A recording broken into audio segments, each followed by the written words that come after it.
Alright, what's up guys? Today I'm going to show you how to make your vocals go from your hatred and your jealousy, so please just start to sounding like your hatred and your jealousy, so please just start. This tutorial has been highly requested, and I really like this one because Eric was one of the first hybrid pop artists I actually heard back in 2020. So yeah, I'm going to show you how to mix vocals like him. By the way, you can get both of these presets on my site. The link will be in the description.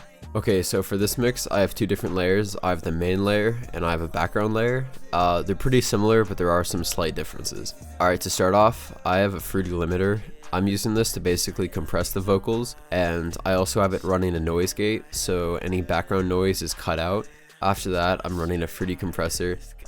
These are pretty standard settings. The attack and release are pretty low, and the ratio is also pretty low. This is also just to make sure that the vocals are loud enough, but if they do go over and get too loud, it'll lower it to a right volume.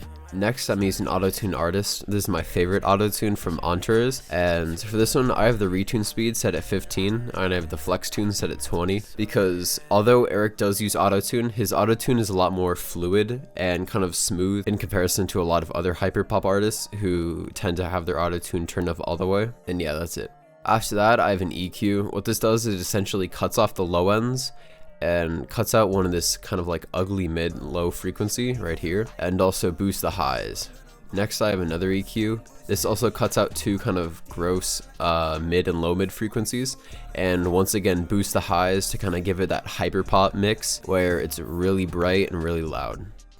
Next, I have a sound goodizer turned up 1/4 of the way on the C setting. Sound goodizer is a pretty good saturizer. It comes with FL Studio, so for any beginner vocal mixing, this is a very good plugin, and I highly recommend it. Next, I just have Maximus ran as a de-esser, because after you saturize vocals, I want to make sure that the S's don't come out and get too harsh, so the vocals sound pretty smooth when you record. I actually prefer Nectar, but a lot of people don't have Nectar, so this also works.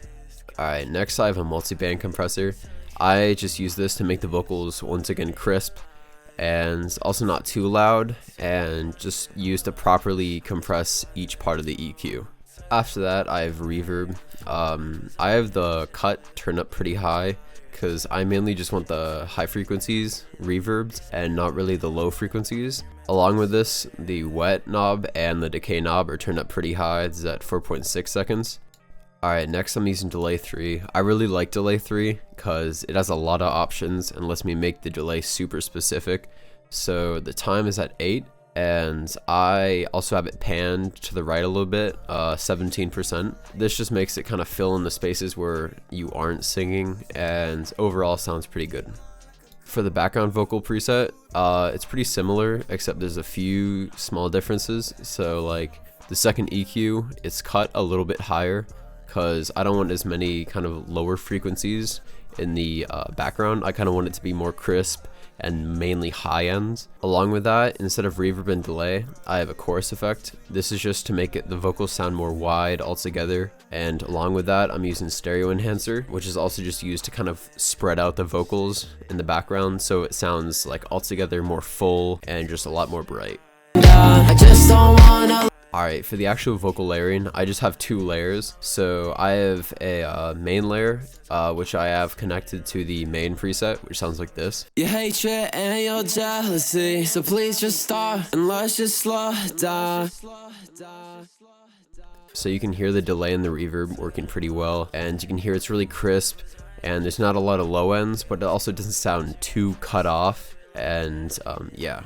Along with this, for some of the bars during the song, I added some layering connected to the background preset, which I sung in a higher pitch, so it sounds like this. So you can hear the auto-tune on that one is a lot higher than the main vocals, because you won't really pay attention as much to the auto-tune in the back vocals as much as the main vocals. This is done so when you combine both of the main and background vocals, it'll sound really full and it'll sound like this. You can hear it, instead of just one main vocal, it sounds spread out, and you can hear it all like throughout your entire headphone set, and yeah, it's a really cool effect. Once you're done with everything, you want to export your song, and if you want, speed it up a little bit to give it that like hyper pop effect. And yeah, when you're done, it should sound like this.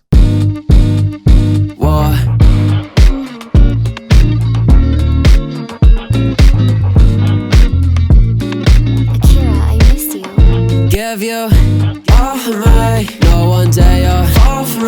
You just don't know what's good for me. Your hatred and your jealousy, so please just start and let's just slow it down. I really need you to come around. Without you, girl,